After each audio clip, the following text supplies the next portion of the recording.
5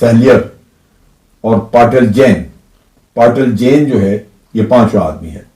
یہ سفارت خانے میں اپنے ڈپلومیٹک کور کے ذریعے بیٹھے ہیں اور وہاں سے یہ سارا سیبوٹاج وغیرہ کا کام اور قرارداد تنظیمیں جو پاکستان میں ہیں ان کے ساتھ مل کے دہشت گردی کا سلسلہ چلاتے ہیں.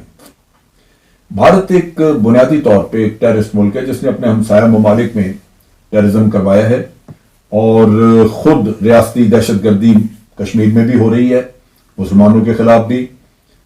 بھارت میں بہت زیادہ دہشت گردی کی جاتی ہے, جس طرح عوامی سطح پہ دہشت گردی ہوتی ہے حکومت کی سرپرستی میں. یہاں پہ جو 2 لوگ جن کو بھارت استعمال کر رہا ہے ان میں ایک ہے ہربیار مری, آپ نے بہت دفعہ اس کا نام سنا ہوگا. یہ بلوچ لبریشن آرمی چلاتا ہے, یا اس کا نام اس نے اپنی دہشت گرد تنظیم کا نام رکھا ہوا ہے Baloch liberation army, Balochistan liberation army. دوسرا ہے برہمداغ بگٹی جو کہ اکبر بگٹی کا غالباً نواسا تھا. اس نے بلوچ ریپبلکن آرمی کے نام سے ایک دہشت گرد تنظیم بنائی ہوئی ہے اور وہ اس کے ساتھ رابطے میں رہتا ہے. ان کے خصوصی روابط ہیں جس میں کہ پوری طرح بھارت کی معاونت ہے. ان روابط کو چلتا رکھنے کے لیے آپ کو کمیونیکیشن چاہیے ہوتی ہے, وہ ساری مہیا کی جاتی ہے.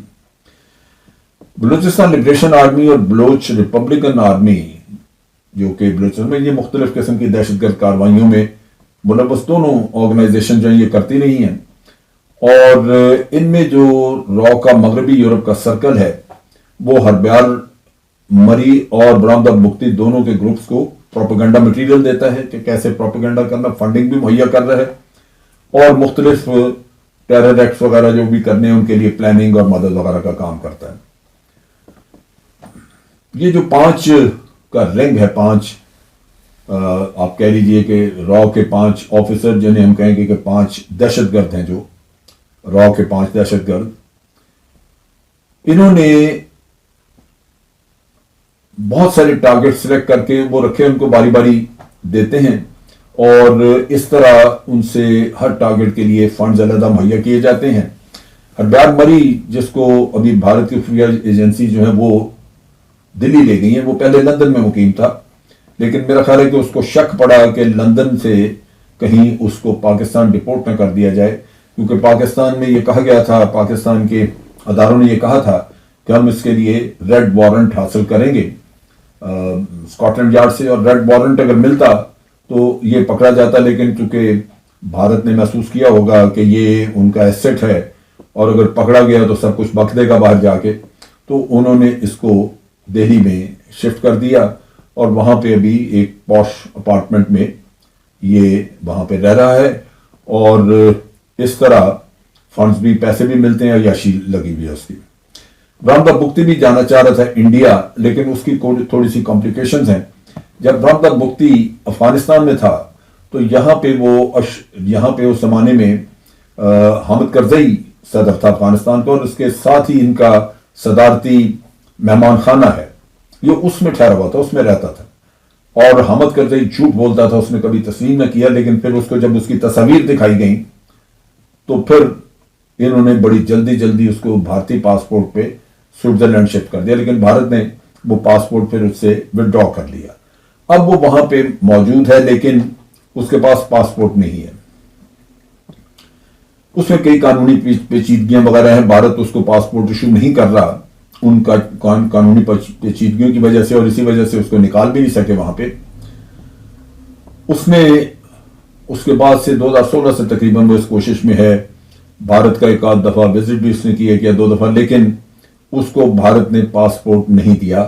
اور یہ وہی چیزیں ہیں جن سے وہ بچ رہے ہیں کہ یہ کہیں سارا کھیل نہ کھل جائے ان کا. پاکستان کے اداروں نے ریڈ وارنٹ کے لیے مختلف حکومتوں کو لکھ دیا, جہاں جہاں یہ جانا چاہیے تھا, اپنی سول حکومت کو بھی اور وہاں بھی اسکاٹ لینڈ یارڈ کو, اور ہو سکتا ہے کہ ان دونوں کے ریڈ وارنٹ مل بھی جائیں. لیکن جو دہلی میں چھپا ہے وہ چھپا رہے گا, اس کا بھارت کبھی تسلیم نہیں کرے گا کہ ان کے قبضے میں ہے وہ, جبکہ ہو سکتا ہے کہ برہمداغ بگٹی جو ہے اس کو پکڑ لیا جائے. ہربیار مری کا چھوٹا بھائی ہے مہران مری, یہ لندن اور جرمنی وغیرہ میں پھرتا پھراتا رہتا ہے، اور یہ جو راؤ کے آپریٹرز ہیں یہ عموماً اس کو بھی کانٹیکٹ کرتے ہیں، اس سے بھی مخالف پروپیگنڈا کرانے کے لیے اس سے رابطے شابطے انہوں نے کیے ہیں، لیکن یہ شخص جو ہے یہ کوئی بہت مددگار ثابت نہیں ہوا. کچھ نہ کچھ تو اس نے کیا ہوگا لیکن بہت مددگار ثابت نہیں ہوا. اسی طرح برآمدہ بگٹی جو ہے، برآمدہ بگٹی، اس سے بھی ان کا براہ راست رابطہ ہوتا بھی رہتا ہے، اور اس کے علاوہ اس کے ترجمان ہیں شیر محمد بگٹی، اس کے ذریعے بھی رابطے کرتے ہیں. برآمدہ بگٹی جو ہے اس کا ایک اور دستے راست ہے اشرف چیرجان جو جرمنی میں مقیم ہے، اس سے بھی راؤ کے آپریٹرز کا رابطہ ہے. وہ بھی برآمدہ بگٹی گروپ کو ہینڈل کرتا ہے یا اس کے معاملات وہ بھی سنبھالتا ہے، اور اس کا ایک اہم ممبر ہے جو راز سے رابطے میں موجود ہے یہی شیرجان جو بات جس میں کر رہا ہوں. پھر یہ ریاض بگٹی ہے، کریمہ بگٹی، ودود ریسانی اور نائلہ قادری، یہ بھی اسی خبیث گروہ کے رکن ہیں. ریاض بگٹی اور کریمہ بگٹی اور ودود ریسانی وغیرہ یہ تو افغانستان کے صوبہ قندھار اور کابل میں پیچھے نظر آتے رہے، لیکن اب پتہ نہیں وہاں ہیں یا نہیں، میرا خیال نکل گئے ہوں گے. لیکن نائلہ قادری تو نیو دہلی میں مقیم ہے، وہ ان کے مختلف ٹیلی ویژن پروگرامز وغیرہ میں بھی نظر آتی ہے، تو یہ وہاں پہ ہے. ان کے سیکیورٹی کا ایک سربراہ بھارت کے وہ وکرم سدھ رہا ہے، وہ میرا خیال ہے اس کو یہ آج کل، وہ ہے تو ریٹائرڈ آدمی لیکن اس کو یہ غالباً ٹاسک دیا ہوا ہے، اس کو امپلوائے کیا ہوگا، جس سے کہ وہ ایک ریسرچ اور تھنک ٹینک وغیرہ چلانے کے آڑ میں وہ ان کو مغربی یورپ وغیرہ میں ان کا سلسلہ چلا رہا ہے وہاں پہ. اب یہ جو تنظیمیں ہیں جن سے یہ کام لے رہے ہیں، دو جو میں نے بتائیں، وہ ٹھیک ہے وقتی طور پر ان کو ڈیلیور کیا، لیکن پاکستان نے بڑی حد تک ان کو سپریس کر دیا ہے، اور یہ بھی اس پوزیشن میں نہیں ہے کہ کوئی بڑا گل کھلا سکیں. لیکن بہرصورت بھارت پیسہ لگا رہا ہے، اور یہ دو ایک حضرات جو باہر ہیں، دو چار نائلہ قادری وغیرہ یا ہربیار اور برآمدہ وغیرہ، انہوں نے بھی زندگی گزارنی ہے سوچ پیسے پہ، حرام کے پیسے پہ زندگی گزارنے کے لیے ان کو بھارت کا حرام کا پیسہ چاہیے، وہ لیں گے. لیکن پاکستان اور پاکستان کے بلوچ عوام یہ پوری طرح ڈٹرمنڈ ہے، میری بات چیت ہوتی رہتی ہے، ان کو نہ معافی دی جائے گی اور نہ ہی ان سے کبھی کو صلح صفائی کی بات کی جائے گی. یہ عوام کا فیصلہ ہے، وہاں پہ بلوچستان کے عوام کا فیصلہ ہے. جب بھی پاکستان کی حکومت نے ان سے بات کرنے کا کوئی اندیا دیا، سب سے زیادہ مخالفت بلوچستان کے عوام سے ہوئی کہ نہیں، یہ قاتل ہیں، ان کو نہیں آنا چاہیے، ان کے صرف ان کو سزائیں ملنی چاہیے، ان پہ مقدمات ہونے چاہیے، لیکن ان کو پاکستان میں اس طرح آزادانہ نہیں آنا چاہیے. لہذا وہ جو پرائم منسٹر نے ایک دفعہ ذکر کیا تھا کہ ہم ناراض بلوچوں کو باتیں کریں گے، بات چیت کریں گے ان سے، وہ قصہ دب گیا. کیونکہ میں نے خود سنا بلوچ رہنماؤں کو کہتے کہ یہ شرم کی بات ہے، آپ ان کو ناراض بلوچ کہتے ہیں. وہ ناراض نہیں ہے، وہ غدار بلوچ ہیں. ناراض ہم میں کوئی ہو سکتا ہے جس کے کوئی مسائل ہوں، ہم ناراض ہیں، ہمارا مسئلہ حل کیا جائے، مسئلہ حل ہوگا. جیسے گوادر میں لوگ آپ نے دیکھے وہ ناراض بلوچ تھے، ان کا مسئلہ حل ہو گیا تو وہ ناراضی ختم. لیکن یہ غدار بلوچ ہیں، تو اس کی بڑی شدید مخالفت تھی بگٹی قبیلے کی طرف سے بھی، اور ریسانی قبیلے کی بھی طرف سے، مری قبیلے کی طرف سے بھی.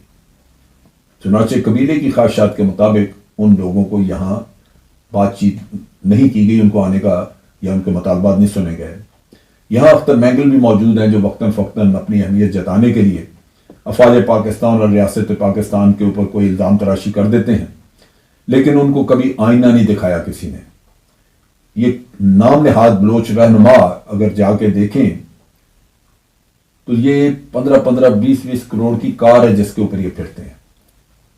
ان کی زمینیں، ان کے بنگلے، ان کے محل ہیں، ان کی پرائیویٹ جیلیں ہیں. ان لوگوں کو یہ خدا خوفی نہیں ہے کہ انہوں نے نہ تو کبھی اپنے عوام کی بھلائی کا سوچا، صرف ریاست پاکستان کو بلیک میل کرنے کا سوچتے ہیں. جبکہ اگر ان کے عوام ان کی اپنی رہائش دیکھیں، جبکہ نہ کوئی یہ دھیلے کا کام نہیں کرتے، فارغ لوگ، صرف جا کے سیاست اور سازشیں، لیکن رہن سہن ایسا جیسا کہ بادشاہوں کا رہن سہن ہوتا ہے. عوام کو بیوقوف بناتے ہیں، لیکن وقت دور نہیں جب عوام ان کو پہچانیں گے.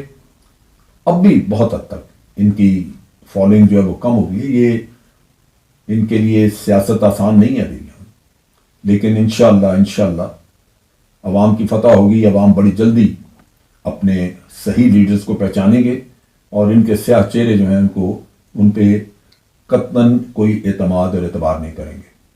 آج کے لیے اتنا ہی. افواج پاکستان زندہ باد، پاکستان پائندہ باد.